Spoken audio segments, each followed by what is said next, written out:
저는 오늘 좋은 교회라고 하는 제목으로 이번 주와 다음 주에 걸쳐서 하나님 말씀을 선포하겠습니다. 오늘 본문이 기록된 이 데살로니가 전서는요, 바울이 데살로니가 교회에 보낸 서신입니다. 데살로니가는 오늘날 그리스에 있는 데살로니키에 해당하는 곳입니다. 명칭 데살로니키라고 되어 있습니다. 이 데살로니가 교회는요, 성경에서 믿음의 모델링이 되는 교회예요. 좋은 교회의 표본이 되는 교회입니다. 우리는 데살로니가 교회를 통해서 좋은 성도, 또 좋은 교회의 전형을 보게 됩니다.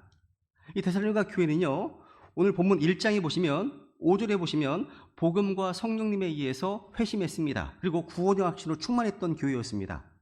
6절에 보시면 주님을 또 따르는 자들이 되었고요. 7절에 보시면 이 교회는 믿음의 본이 되었고요. 8절에 보시면 주님의 말씀이 이 교회를 통해서 주위에 울려 퍼지게 되었습니다.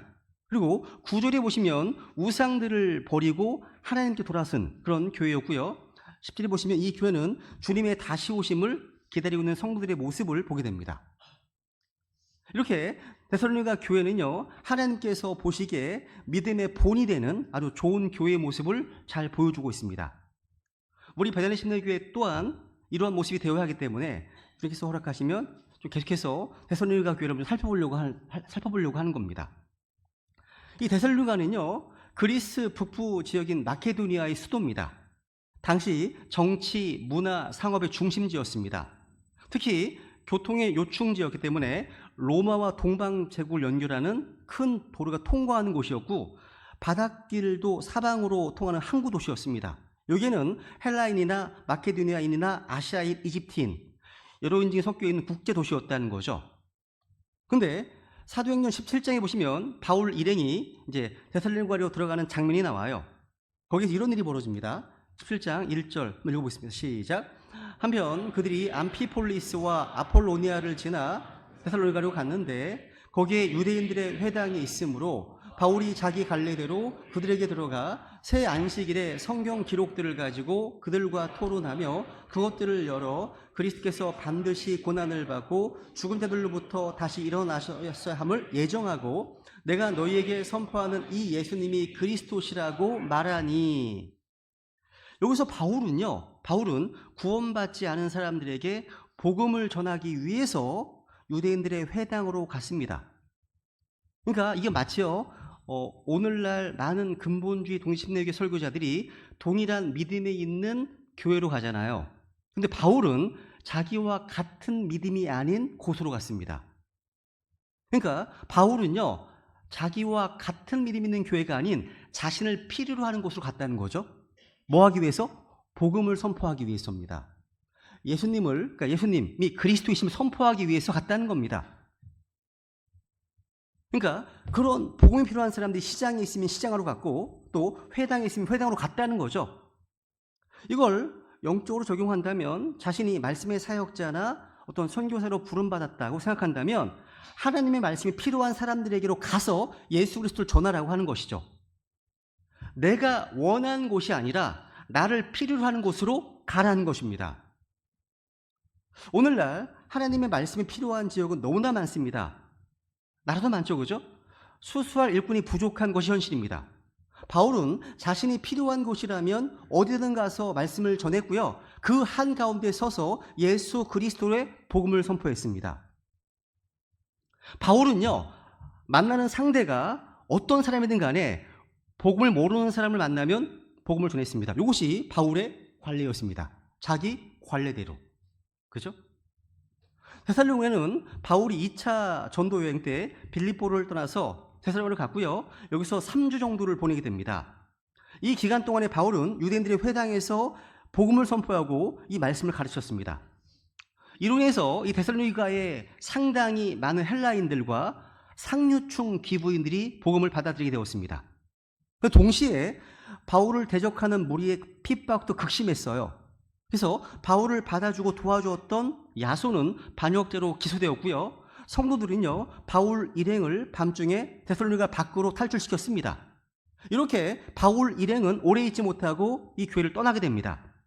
결국 데살로니가 교회는요, 한 달도 채 못 되는 짧은 시일 안에 세워진 셈이에요.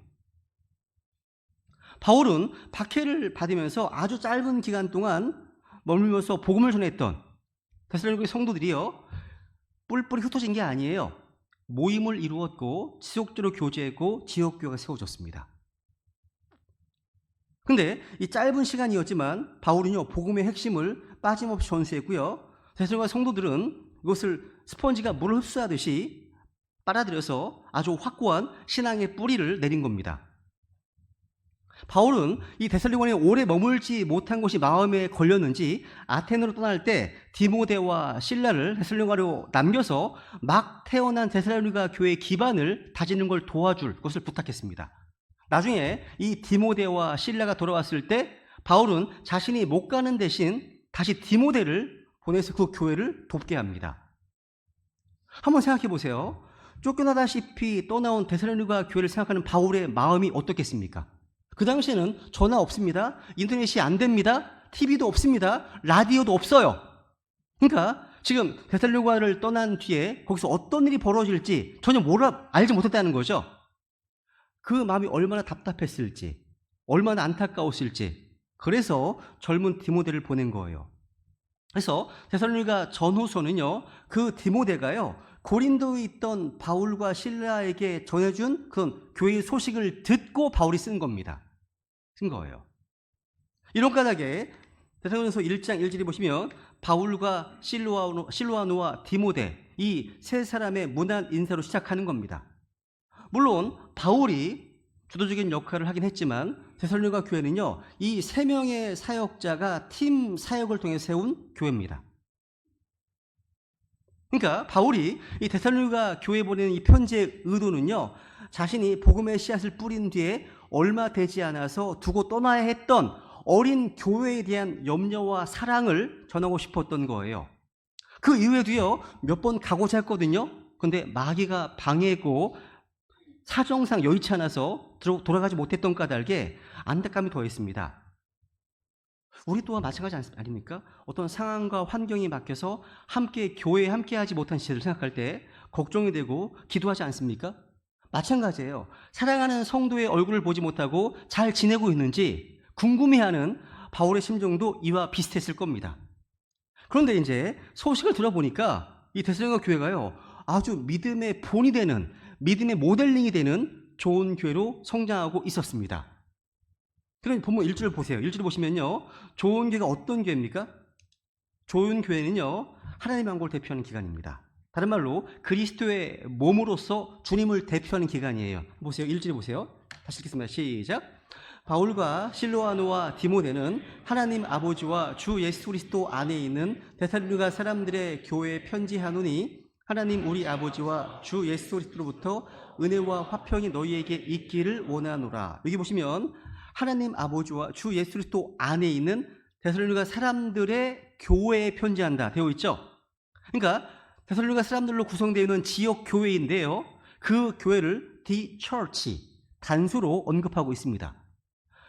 데살로니가 지역에는요, 여러 가정교회들이 존재하고 있었는데요, 그 교회들을 단수로 언급해서 지역 교회들은 바로 그리스도의 몸으로서의 교회를 드러내야 함을 보여주고 있는 겁니다. 우리가 영어에서 unto the church, 정관사 더가 붙어 있으면 고유명사입니다.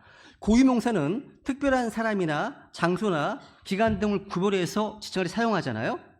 이는 지역교회가 그리스도의 몸을 드러내고 주님을 대표하는 아주 특별하고 구별된 기관이기 때문입니다. 이는 마치요, 이런 거예요. 외국에 있는 대사관의 영토가 치해법권을 인정받아서 본국의 영토와 같은 권위를 갖는 것 같습니다. 그러니까 대사와 외교관들의 언행은 모두가 다 그 국가를 대표하는 것이고, 대사와 외교관들이 당하는 대접은요, 곧 그 국가 전체가 당하는 대접으로 여겨집니다.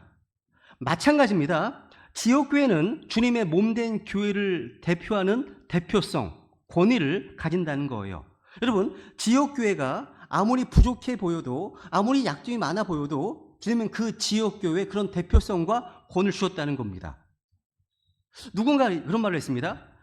가장 이해하기 힘들 정도의 하나님의 겸손의 극치가 뭐냐? 첫째, 하나님께서 육체로 나타나셔서 인간으로서 십자가 고통을 받으신 것이고, 둘째, 우리같이 부족한 인간들을 사용해서 세우신 교회를 통해서 이 땅에 하나님을 대표하게 하신 것이다 라고 얘기했습니다. 간혹 가다가요, 외교관들이 눈살을 찌푸리게 하는 언행을 해서 자기 나라 명예에 먹칠을 하면, 야, 우리는 왜 저 나라에 그런 외교관을 보냈냐, 고개를 흔들지 않습니까?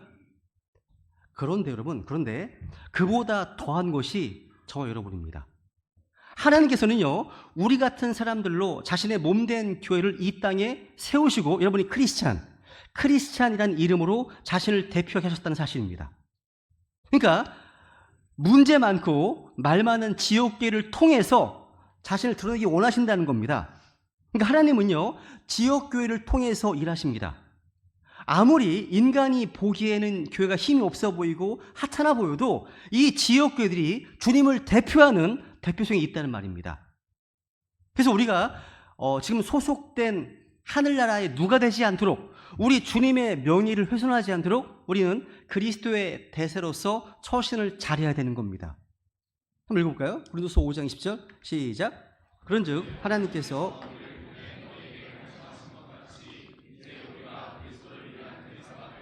그리스도를 대신하여 너희에게 간구하노니 너희는 하나님과 화해하라. 야, 우리가 그리스도를 위한 대사가 되었다고 말씀하시네요. 와, 신분이 대단한 겁니다. 대사가 되었다고 되어 있잖아요, 그죠? 처신을 잘해야 되겠죠. 우리 크리스찬들은요, 왕들의 왕이시고 주들의 주이신 예수 그리스도께서 친히 이 땅에 파송하신 앰베서더, 대사들입니다. 대사들인 거예요. 그러니까 하늘의 부르심을 받아서 세상으로 파송된 외교관인 겁니다. 외교관이에요. 그래서 우리는 이 땅에서 타국인입니다. 나그네입니다. 순례자인 겁니다. 우리가 그렇다는 거죠. 그러니까 우리는 이 세상에 살고 있지만 이 세상에 속한 사람들이 아닙니다. 그죠? 한번 읽어볼까요? 시작. 하늘의 부르심을 받은 외교관들. 옆 사람에게 얘기해 보세요 한번. 외교관이시군요. 엄청난 거 아니에요 이거 진짜? 여러분 안 믿으십니까? 대사요 대사. 외교관이신 겁니다. 엄청난 겁니다 이게요. 우리는요, 요한복음 15장 말씀 읽고 시작. 너희가 세상에 속하였으면 세상이 자기 것을 사랑하였을 것이나 너희가 세상에 속하지 아니하고 도리어 내가 세상에서 너희를 택하였으므로 세상이 너희를 미워하니라. 그다음 시작. 내가 세상에 속하지 아니한 것 같이 그들도 세상에 속하지 아니하나이다. 우리는요, 지역교회의 멤버로서 우리 자신이 이 세상에 속하지 않았다는 이 점을 분명히 인식해야 됩니다. 우리는 이 세상에서 나그네고 손님이고 타국인입니다. 히브리서 11장에 보시면 믿음의 영웅들이 고백을 들어보세요. 이들은 다 믿음 안에서 죽었고 약속하신 것들을 받지 못하였으나 멀리서 그것들을 보고 확신하며 끌어안았고 또 땅에서는 자기들이 나그네와 순례자임을 고백하였으니. 우리는 나그네와 순례자입니다. 그래서 우리는요, 이 세상을 변화시키는 혁명가들이 아닌 겁니다. 아니에요. 이 세상의 정치, 경제, 사회를 개혁시키려는 자들도 아닌 겁니다. 이 세상은요, 타이타닉호처럼 멸망이 정해져 있습니다. 우리는 그 멸망이 정해진 타이타닉호를 수선하고 보수하기 위해서 존재하는 게 아니라 복음의 구명정에 사람들을 한 명이라도 태우기 위해서 존재하는 겁니다. 우리는 이 세상에 타고 있는 순례자이기 때문에. 그죠? 우리는 이 세상을요, 더 살기 좋은 낙원으로 만들기 위한 사명을 받은 게 아닙니다. 우리의 본향은 어디입니까? 저 하늘입니다. 하늘이에요. 우리가 살 곳은 어디입니까? 새 예루살렘입니다. 그죠? 좋은 교회는 어떤 교회냐면 주님으로부터 파송받은 자들의 모임이 좋은 교회예요. 이 땅에서 주님을 대표하기 위해서 존재하는 것임을 잊지 않습니다. 그래서 우리 한 사람 한 사람은요, 단지 한 개인이 아니에요. 우리 뒤에 하나님의 왕국을 대표하는 겁니다. 그래서 우리가 그 주님의 명예에 누가 되지 않도록, 우리 주님께서 모독받지 않으시도록 우리의 언행을 각별히 주의해야 하는 겁니다.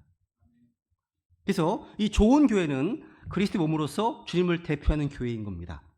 두 번째, 좋은 교회는요, 은혜와 평강이 충만한 교회입니다. 1절 끝부분에 보시면 하나님 우리 아버지와 주 예수 그리스도로부터 은혜와 화평이 너에게 있기를 원하노라. 은혜와 화평, 은혜와 평강, 은혜와 평안, 다 피스 같은 말입니다. 그죠? 그러니까 이 은혜와 화평, 이 너에게 있기를 원한다.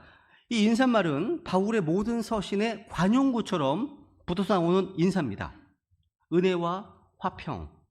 이 둘은요, 크리스찬들이 성도로서 이 세상을 살아가는 데 있어서 가장 중요한 두 가지입니다. 따라해보세요. 은혜와 화평. 바울은 항상 교회들에게 은혜와 화평을 빌어주면서 서신서를 시작하고 있습니다. 은혜가 믿음의 시작이라면 화평은요, 믿음의 끝이라고 할 수도 있습니다. 우리 모두 하나님의 은혜를 입고 믿음 생활을 시작합니다. 하나님의 은혜를 누리면서 믿음 생활을 하다 보면 우리도 모르는 사이에 우리 안에 하나님의 화평이, 그 평강, 평안이 충만하게 됩니다. 예수 그리스도를 믿음으로 말미암아 우리 같은 죄인이 의롭다함을 얻은 것이 은혜 아닙니까? 은혜입니다. 그리고 그 하나님의 은혜를 소유한 사람이 죽을 때까지 갖게 되는 우리의 내면의 상태, 이게 화평, 평안입니다. 평강인 거죠. 즉 은혜와 화평은요, 우리가 그리스도 안에 거함으로써 주어지는 선물의 시작과 마무리인 겁니다. 그래서 바울은 우리에게 은혜와 화평이 있기를 원한다는 겁니다. 저 또한 우리 배달의 성도님들 모두에게 은혜와 화평이 있기를 원합니다. 서로에게 원하시면 좋겠습니다. 그죠? 근데 중요한 사실은 이 은혜와 화평이 다 하나님께로부터 나온다는 데 있습니다. 그죠? 하나님 우리 아버지와 주 예수 그리스도로부터 은혜와 화평이 라고 되어 있죠? 엄청 귀한 겁니다. 여러분, 같은 것이라고 해도요, 누가 만들었는지, 어느 회사가 만들었는지 그 브랜드에 따라서 가격이 천지 차이입니다. 대우가 천지 차이예요. 짝퉁과 진품의 차이를 생각하시면 됩니다. 사람이 주는 복이 아니라 하늘나라에서 만들어서 하나님이 직접 전해주시는 복입니다. 은혜와 화평이요. 그래서 하나님의 은혜와 화평은요, 세상 그 어떠한 복과도 비교할 수 없을 만큼 탁월합니다. 너무나 넓고 깊습니다. 하나님은 이 은혜와 화평을 끊임없이 우리에게 내려주십니다. 은혜와 화평이 너희 있기를 원한다. 과거부터 지금까지, 그리고 지금 이 순간에도 하나님이 부어주시는 은혜와 화평은 계속 우리 위에 임하고 있습니다. 나 같은 죄인이 용서받고 하나님의 자녀로 이 자리에서 지금 예배드리는 것이 은혜 아닙니까? 또 이 험난한 세상 가운데서 항상 마음에 이해는 안 가지만 평안해요. 평강이 있습니다. 이것도 은혜인 겁니다. 복인 겁니다. 좋은 교회는요, 은혜와 평강이 있는 교회입니다. 좋은 교회는요, 진리만 있는 교회가 좋은 교회가 아닙니다. 차가운 교회가 좋은 교회가 아닙니다. 좋은 교회는 진리와 더불어서 은혜와 평강이 있는 교회가 좋은 교회입니다. 은혜와 평강이 있는 교회는요, 어떤 이슈에도 흔들리지 않습니다. 오늘날 어떤 이슈를 따라서 어떤 움직이는 성도들이 생각보다 많습니다. 이슈에 따라 움직이다 보면 또 다른 이슈가 생길 때 또 그리로 움직이게 되어 있습니다. 불안정한 거죠. 불안정합니다. 성경은 이렇게 증언하고 있습니다. 히브리서 13장 9절입니다. 시작. 여러 가지 이상한 교리들에 끌려다니지 말라. 음식이 아니라 은혜로 마음을 굳게 함이 선한 일이니 음식에 전념하는 자들에게 음식이 유익을 끼치지 못하였느니라. 우리의 마음은요, 은혜로서 굳게 함이 좋습니다. 은혜로서 여러 가지 이상한 교리들의 어떤 교리들이나 이슈에 끌려다니지 말고 그런 것들에 마음을 빼앗겨서는 안 되겠죠. 여기 보시면 그 음식에 전념한다는 말이 occupy입니다. occupy 뭐예요? 누가 점유당한 상태이죠. 마음이 그런 이슈나 여러 가지 이상한 교리들에 점유당한 상태가 되면 이건 유익이 없습니다. 마음은 하나님의 은혜로 굳게 하는 것이 좋은 것입니다. 여러분, 좋은 성도들은요, 그런 이슈들이 흔들리지 않습니다. 성경에 보시면요, 하나님 말씀은 사도행전 14장에 보시면 은혜의 말씀이라고 부릅니다. 은혜의 말씀입니다. 이 말씀을 부지런히 읽는 사람은 속 사람이 강건합니다. 흔들리지 않습니다. 우리 배달의 성도님들은요, 이상한 교리들이나 어떤 이슈에 흔들리지 않고 모두가 은혜 안에서 강건한 자가 되기를 바랍니다. 그래서 성경 이런 말씀이 있죠. 디모데 2장 1절 시작. 그러므로 내 아들아, 너는 그리스도 예수님 안에 있는 은혜 안에서 마음을 강하게 하고, 어디 안에서요? 은혜 안에서요. 은혜 안에서. 여러분, 미국의 어떤 자매님께서요, 거리에서 복음 전도지를 돌리고 있었습니다. 그리고 그 길거리에서는 아주 우렁차게 거리 설교가 진행되고 있었습니다. 근데 지나간 어떤 집시에게 아저씨, 죄인이시죠? 예수님 믿고 구원받으세요. 라고 이렇게 얘기했습니다. 그랬더니 그 집시가 품에서 칼을 꺼내 들고 이 자매님 목에 들이댔습니다. 한 번만 그따위 소리 하면 이 칼이 네 목을 관통할 줄 알아. 이렇게 얘기했습니다. 위협하는 거죠.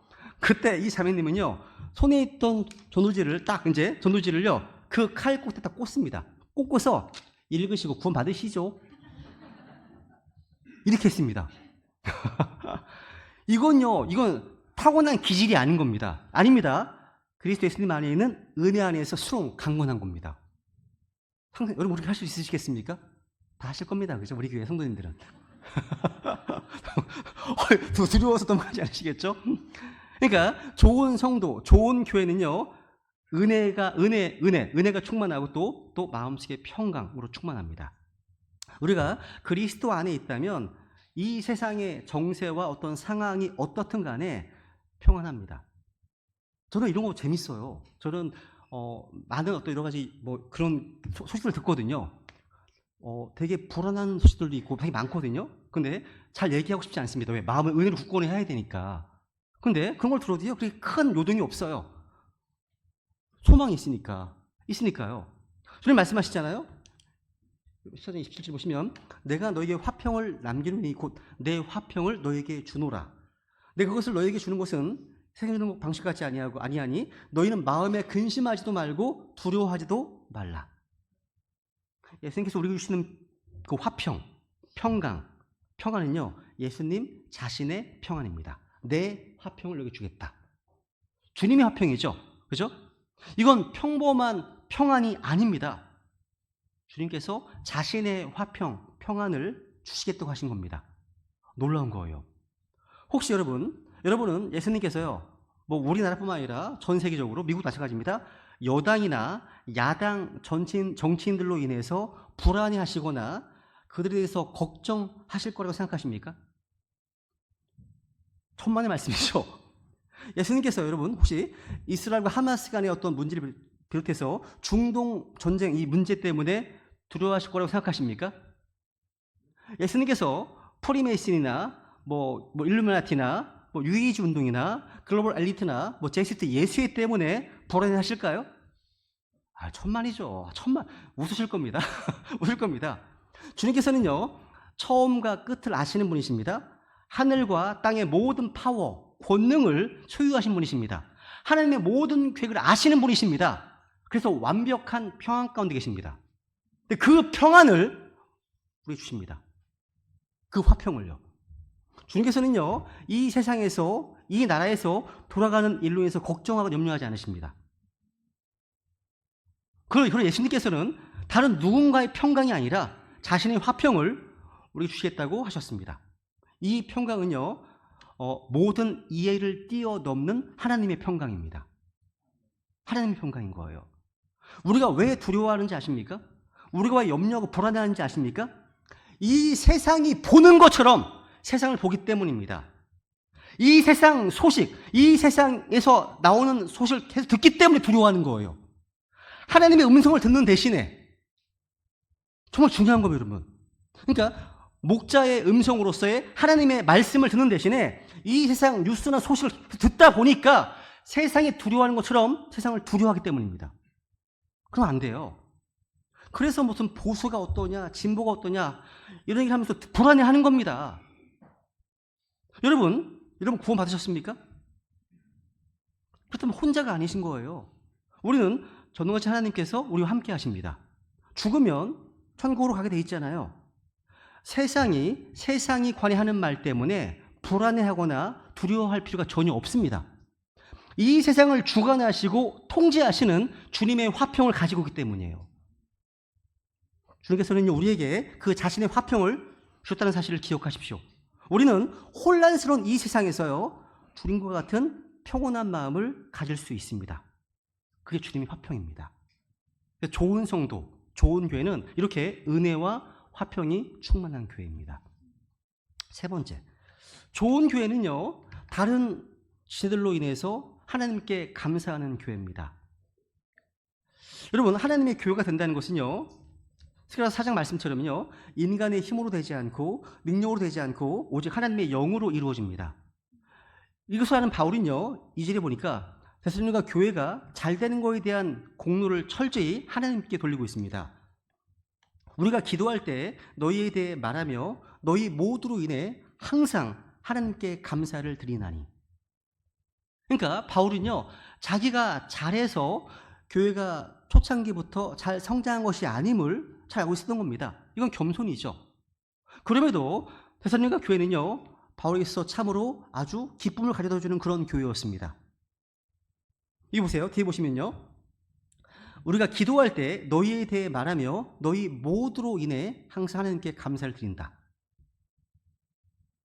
여러분 보세요. 사실 데살로니가 교회 성도들은요, 구원받은 지 얼마 안 된 상태이기 때문에 영적으로 많은 어떤 가르침을 받아야 했습니다. 아주 어린 교회거든요. 그렇죠? 아주 가야 할 길이 먼 상태였습니다.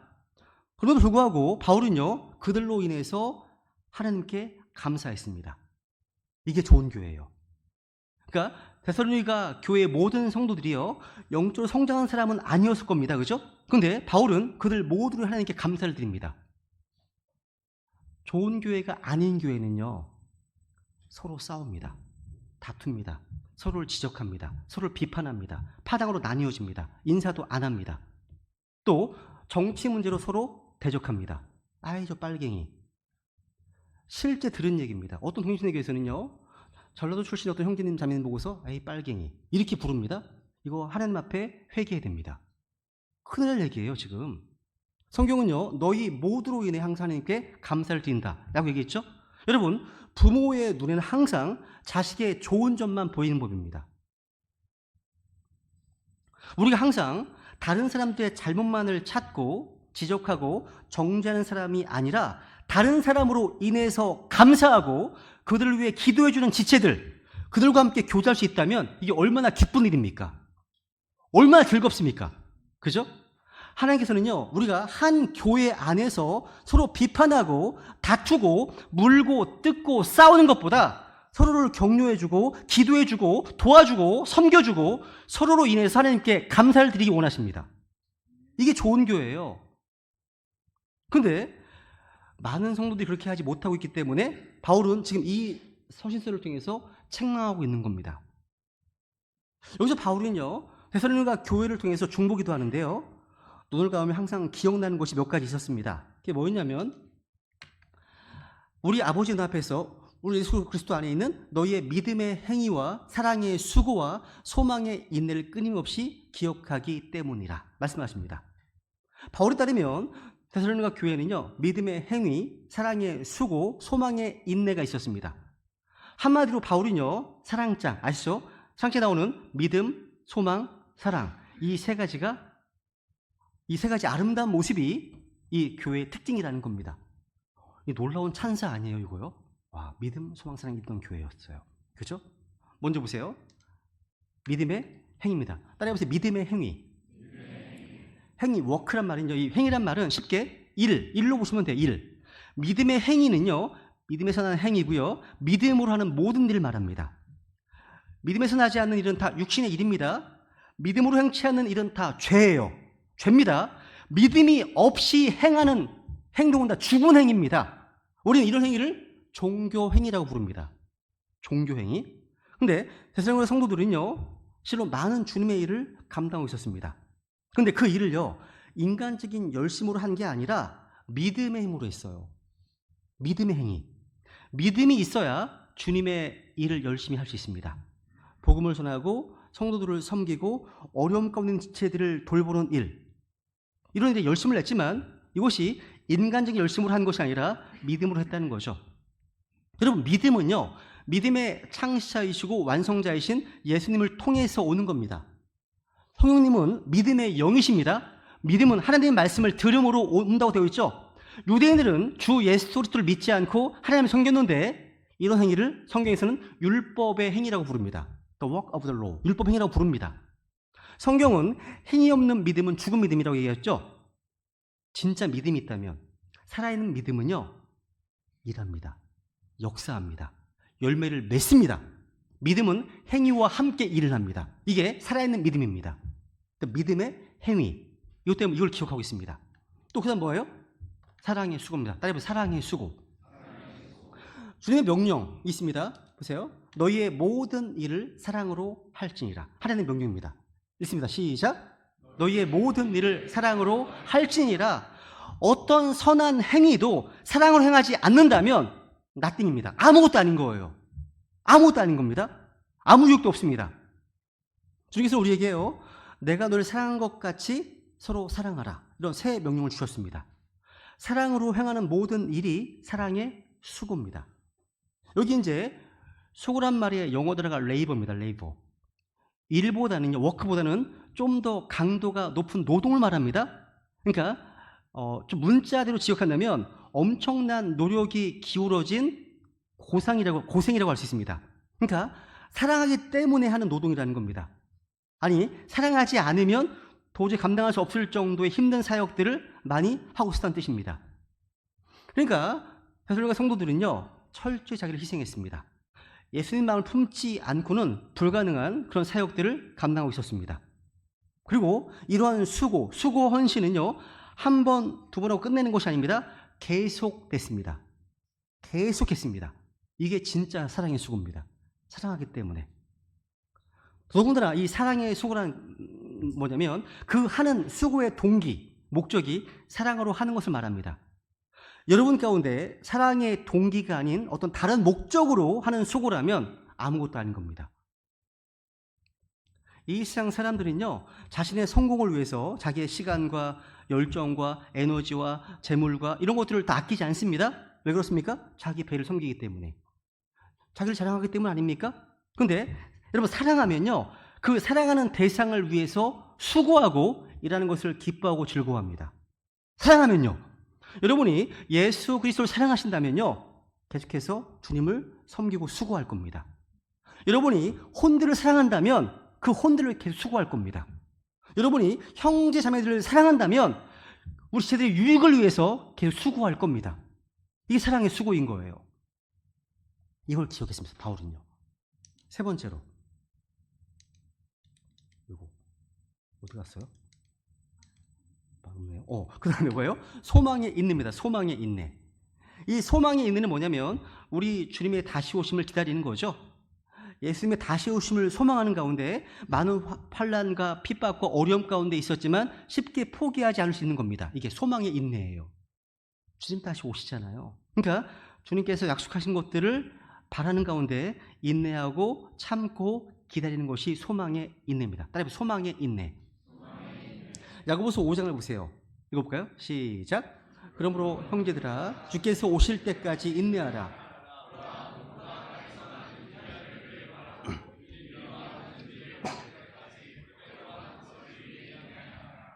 너희도 인내하며 너희 마음을 굳게 세우라. 주의 오심이 다가오고 있느니라. 형제들아, 너희가 정죄받지 않도록 서로 불평하지 말라. 보라, 심판자께서 문 앞에 서 계시느니라. 와, 지금 야고보서 5장 7절, 8절, 9절에 보시면요, 예수님의 다시 오신 재림을요 3번이나 반복합니다. 3번. 7절, 주께서 오실 때까지 인내하라. 8절, 주의 오심이 다가오고 있느니라. 9절, 보라, 심판자께서 문 앞에 서 계시느니라. 이 말씀 다시 모두가 다 우리 예수님의 재림에 대한 언급입니다. 그죠? 예수님의 재림은요, 우리에게서 최고의 소망 아닙니까? 그죠? 주님 다시 오실 때까지 우리 이 땅에서 사는 동안 오래 참고 인내하라는 거죠. 언제까지요? 주님께서 오실 때까지랍니다. 과거에요, 주님 곧 오신다고 호들갑을 떨면서 모든 것을 다 포기하고 산으로 올라간 사람들 있었죠. 이 사람들은 성경적 종말론 신앙을 가진 사람들이 아닙니다.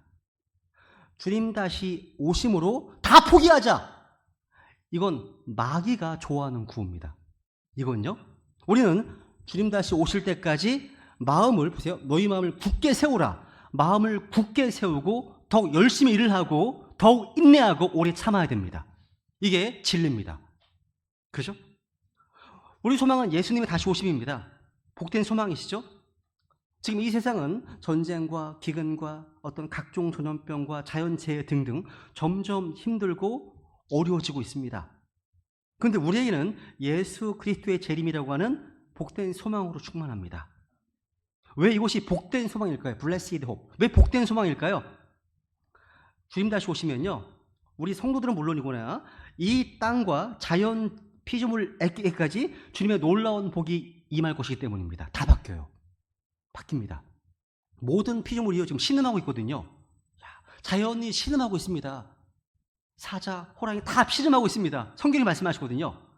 한 사람 아담으로 인해서 이 세상에 들어온 죄와 저주와 사망이 주님 다시 일임하시면 풀립니다. 풀린 거예요. 마귀가 바닥 없는 구덩이에 갇힙니다. 예수님의 재림은요, 사람들이 생각하는 모든 정치적, 경제적, 종교적, 사회적 문제들을 일거에 완전히 해결하기 때문입니다. 모든 불평등과 차별의 해소, 분열과 갈등 해결은요, 정부의 노력으로, 정당의 노력으로 이루어지는 게 아닙니다. 예수님 다시 오심으로 이루어집니다. 에이즈나 암, 각종 전염병과 같은 질병 없는 세상을 원하십니까? 그 세상은요, 카르텔, 제약 회사들이 이루는 것이 아닙니다. 의사가 이루는 것이 아닙니다. 예수님 다시 오심으로 이루어질 일입니다. 그날은요, 전쟁과 어떤 그런 갈등이 없는 세상, 예수님 재림으로도 이루어집니다. 그러니까 이 땅에는 여러 가지 많은 문제가 있잖아요. 주님 다시 오시면 다 해결되는 겁니다. 오늘날 신천지, 안상홍 증인회 같은 이단 척결, 사이비 척결 언제 이루어집니까? 주님 다시 오시면 해결됩니다.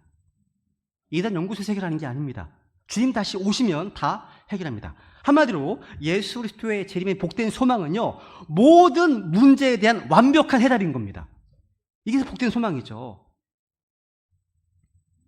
이 소망이기 때문에 우리는 인내할 수 있습니다. 주님 다시 오시기 때문에. 우리가 교회 생활할 때 마찬가지입니다. 주님 다시 오시면요, 모든 것을 공의롭게 평가하고 판단하실 것이기 때문에 우리의 부당하고 억울한 일들을 다 바로잡으실 것입니다. 그래서 인내할 수 있습니다. 인내할 수 있는 겁니다. 교회뿐만 아닙니다. 직장에서든 가정에서든 학교에서든 간에 주님께서 우리의 모든 어려움과 고통을 다 알고 계십니다. 정확하게 우리의 마음과 의도를 다 드러내실 겁니다. 그러니까 다른 지체들을 원망하시거나 비방하시거나 불평할 필요가 없어요. 주님 다시 오셔서 모든 것을 공의롭게 다스리시고 심판하실 시간이 가까이 오고 있기 때문에, 곧 오시기 때문에 우리는 견딜 수가 있습니다. 그래서 우리의 어떤 현실이, 들어서는 이 상황이요, 아무리 어려운 상황일지라도 인내할 수 있습니다. 그러니까 주님 다시 오시면 세상 모든 것이요 다 제자리에 서게 될 겁니다. 우리는 삶을 살면서 이 세상에 흉악한 범죄들이 관영하고 교회는 배교하고 있고 이단들은 막 부흥하고 있고 끊임없는 부조리와 어떤 어려운 부당한 일들 경험하고 있지 않습니까? 그런데 주님 다시 오시면 그 모든 것이 다 사필귀정이 될 것입니다. 이 세상에서 벌어지는 모든 악한 일을요, 하나님께서 다 바로잡으시는 시기가 언제입니까? 주님 다시 오시는 그날입니다. 그죠? 자, 정의가 제자리를 찾을 겁니다. 그래서 여러분, 사람들이 이렇게 하건 저렇게 하건 나를 알아주건 안 알아주건 상황이 이렇든 저렇든 간에 주님 다시 오시는 항상 기억하시고 주님께서 알고 계시다는 것, 모든 것을 다 제자리에 서게 될 거라는 사실 기억하시기 바랍니다. 이렇게 데살로니가 성도들의 어떤 믿음의 행위, 사랑의 수고, 소망의 인내를 바울은 항상 기억하며 주님께 감사했습니다. 교회란 하나님 아버지의 마음에 자식 같은 존재예요. 예수님의 십자가 보혈이라고 하는 엄청난 산고 끝에 나왔고요, 값비싼 대가를 치르며 길렀기 때문입니다. 그러니까 하나님의 마음은 항상 저와 여러분에게 있습니다. 교회에 있어요. 하나님의 눈과 귀와 마음이 여러분에게 있다는 거예요. 그죠? 그래서 우리 배단의 성도님들 모두가 다 그 하나님의 마음으로 교회를 바라보고 다른 지체들을 좀 바라봐야 하기 원합니다. 그래서 부족하고 못난 점이 많아도 나와 생각이 다르고 관점이 달라도 하나님의 마음으로 바라보시기 바랍니다. 항상 모든 교회를 보시는 하나님의 그런 기억에는요, 아름답고 잘한 것들이 보이기 마련입니다. 아이를 키우는 게요, 힘들잖아요. 그죠? 가끔, 근데 힘들어도요, 가끔 아이가 재롱을 부릴 때, 또 기특한 일을 하고 기특한 말을 할 때, 그것을 모든 고생을 잊고요, 세월이 가도요, 그 좋은 것만 기억하는 것, 이게 부모의 마음 아닙니까? 그죠? 저는 지금도 기억합니다. 우리 아이들이 어렸을 때 제가 너무나 과도한 체벌을 많이 했어요. 그래서 첫째 아이도 어렸을 때, 아주 어렸을 때죠, 한 3, 4살 때 잘못해봤자 얼마나 잘못하겠습니까? 본인이 알아서 했겠습니까? 그죠? 근데 막 때리다 보니까 이 아이가 먼저 정수에 가서 물을 떠와서 물 먹으래. 진정하라는 거죠. 너무 때리니까. 얼마나 미안합니까, 이게. 미안하잖아요. 둘째 아이는 또 고집을 꺾는다고 교회 옥상에서 100대를 때린 적이 있습니다. 그걸 제가 지금은 지금 아니죠. 이전에 사과를 미안하다고 너무 과도했던 것도 기억나거든요. 체벌을 안 하는 것도 문제지만 과도한 체벌도 문제죠. 그죠? 어쨌거나 그런 아이들이었던 좋았던 부분들, 잘했던 것들 지금도 다 기억합니다. 기억나잖아요. 하나님도 교회를 볼 때, 또 성도들을 볼 때 그런 심정일 거라는 사실이죠. 그런 좋은 것들을 기억하시면서 주님께 감사하는 교회가 좋은 교회인 겁니다. 그렇죠? 우리 이 시간 우리 다들 바라볼 때 하나님의 마음으로 바라보고 하나님께 우리 성도님들의 어떤 믿음의 행위와 사랑의 수고와 소망의 일을 기억함으로 주님께 감사하는 좋은 교회가 될 수 있도록, 그래서 우리 베덴신교회가 하나님의 왕국을 대표하는 교회, 은혜와 평강에 충만한 교회가 될 수 있도록 이 시간 기도하시면서 주님께 은혜를 구하겠습니다.